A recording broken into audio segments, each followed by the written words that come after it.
Bonjour à tous. L'objectif de cette vidéo, c'est de comprendre la nature sous l'angle des ondes, qu'elles soient vibratoires ou électromagnétiques. On va partir d'une citation de Nikola Tesla qui disait « Si vous voulez découvrir les secrets de l'univers, pensez en termes de fréquence, d'énergie et de vibration. » Alors je vais vous donner une suite d'idées pour comprendre la nature sous cet angle. Par exemple, que la matière et les ondes, qu'elles soient vibratoires ou électromagnétiques, sont liées.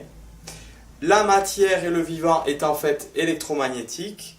Les ondes peuvent structurer et influencer la matière. Pour ce faire, nous allons d'abord commencer par définir qu'est-ce qu'une onde 1 vibratoire, 2 électromagnétique.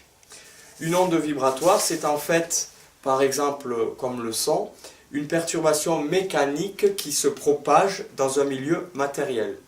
L'onde sonore a besoin de se propager dans un milieu matériel, par exemple dans notre atmosphère. Ça va être une compression et une dilatation qui se fera dans notre atmosphère pour que l'onde sonore se propage. Ensuite, on a les ondes électromagnétiques. Là, c'est encore autre chose. Donc, elles, on peut les trouver dans le vide. On peut les trouver au niveau du macrocosme comme du microcosme. Par exemple, si je zoome dans mon cerveau, je verrai des ondes électromagnétiques. Et si je regarde au niveau du macrocosme, donc dans notre système solaire ou encore dans la galaxie, je retrouverai des ondes électromagnétiques. Par exemple, le Soleil, on sait très bien qu'il nous bombarde de ces ondes. Alors là, dans ce cas-là, on verra des ondes avec un champ électrique et un champ magnétique. On parlera aussi de célérité, de longueur d'onde ou encore de fréquence. Et il faut savoir qu'au niveau des ondes électromagnétiques, on a un spectre très large d'ondes qui peuvent aller par exemple des ondes radio, des micro-ondes, des rayons gamma ou encore des rayons X. Et nous, on voit un tout petit panel de toutes les ondes électromagnétiques qui existent. On ne voit pas grand-chose, on voit une toute petite gamme. Ça, c'est la lumière visible. Alors qu'il y a énormément d'ondes électromagnétiques qui nous entourent que l'on ne voit pas. Pourtant, elles sont là. Alors, ça me fait penser à une petite citation là de Eliphas Lévy qui disait « Il n'y a pas un monde visible et un autre invisible. Ce qu'il y a, ce sont différents niveaux de perfection des organes de perception. » Alors il y a certaines ondes qui nous entourent que nous on ne peut pas voir, mais par exemple certains animaux peuvent les voir. Ou encore on développe des appareils maintenant qui sont capables de détecter, de voir ces ondes-là. Si on continue, donc pour se familiariser et comprendre que la matière est en fait électromagnétique, si je zoome dans un objet matériel, comme dans le vivant, je verrai que c'est composé de molécules. Et ces molécules sont eux-mêmes composées d'atomes. Alors si je regarde un atome qu'est-ce que c'est? C'est un noyau et autour des électrons qui gravitent. Les électrons qui gravitent autour du noyau sont chargés négativement et dans le noyau, il y a des protons qui, eux, sont chargés électriquement positifs. On voit bien qu'il y a de l'électrique dans un atome, tout comme du vide.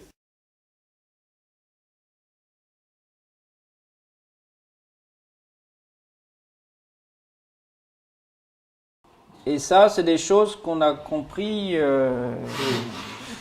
y a des trucs qui datent il y a 15 jours là-dedans. Donc, j'ai travaillé. Donc, moi je suis agro. Autre exemple, on peut voir aussi des biophotons, donc des ondes électromagnétiques qui sont émises par les plantes dans cette vidéo.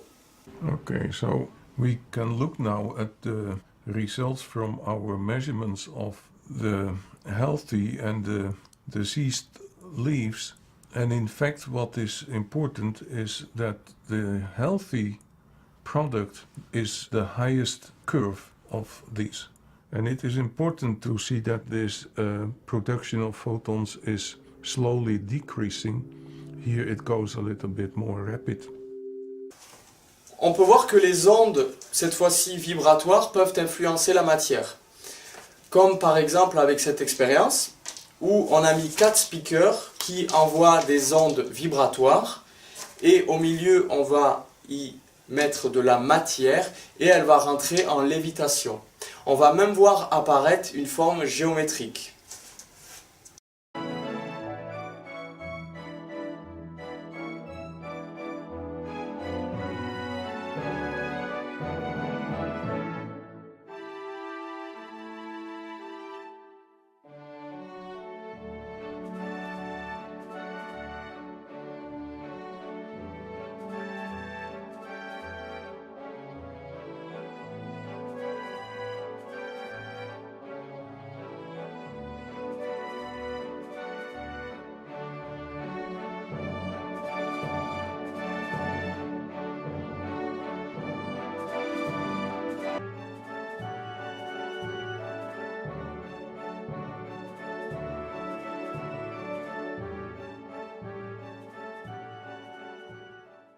On verra un phénomène intéressant aussi avec des métronomes où plusieurs métronomes sont déclenchés aléatoirement et en fait petit à petit les ondes vibratoires émises par ces métronomes vont faire que petit à petit tous les métronomes vont se synchroniser, vont s'harmoniser pour fonctionner tous d'un même tenant.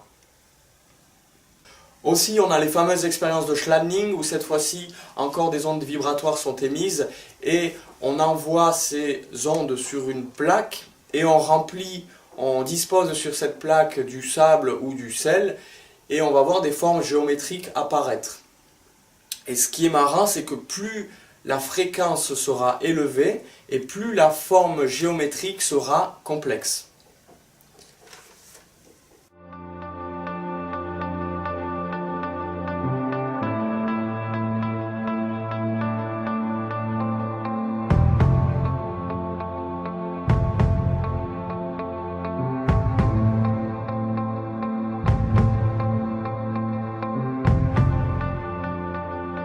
Et on retrouve des formes géométriques que l'on voit dans la nature.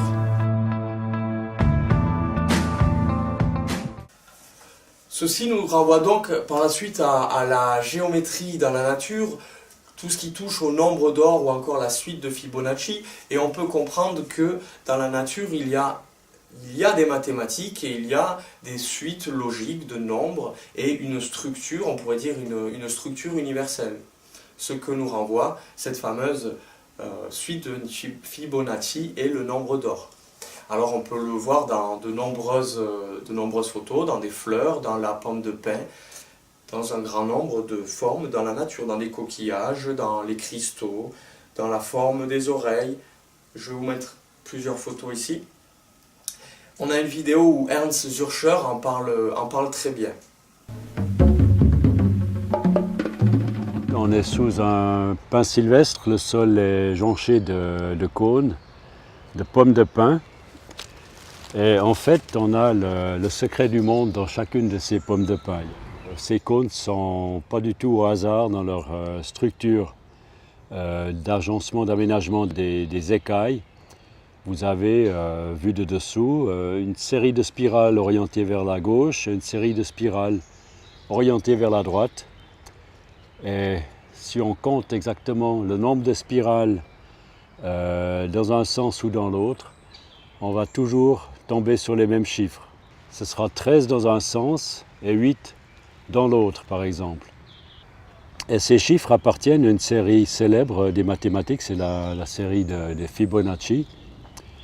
Et elle permet de construire ce qu'on appelle le nombre d'or. C'est le rapport entre 8 et 5, déjà entre 5 et 3, 8 et 5, 13 et 8, est de plus en plus précis, proche de ce nombre d'or qui donne des proportions harmonieuses entre les objets et une disposition idéale sur un cône de cette forme-là. Ce qui est intéressant, c'est que ces structures spiralées se retrouvent un peu partout dans le système vivant. Vous avez aussi des spirales dans la structure du cœur, dans les flux sanguins par exemple. On installe un stent actuellement aussi en forme spiralée pour améliorer le flux sanguin par rapport à un simple canal. Et puis vous avez la spirale sur le sommet du crâne des cheveux. Les os aussi sont structurés en spirale. Et finalement, chaque galaxie a une structure spiralée. Et on se rend compte que tout le système vivant est basé sur cette célèbre spirale. Je finirai par cette citation du docteur Walter Russell qui disait « Nous sommes des êtres, des créatures électriques qui flottons dans cette mer électrique au sein de cet univers électrique. » Je vous remercie. C'était une vidéo de vulgarisation où je voulais vous montrer plusieurs idées pour mieux comprendre ce sujet. Ça reste quelque chose de très vaste. C'est pour cela que si vous voulez enrichir avec des idées supplémentaires, vous pouvez rajouter des commentaires avec des liens ou pour enrichir la vidéo tout simplement. Voilà. Je vous remercie, je vous dis à bientôt. Merci.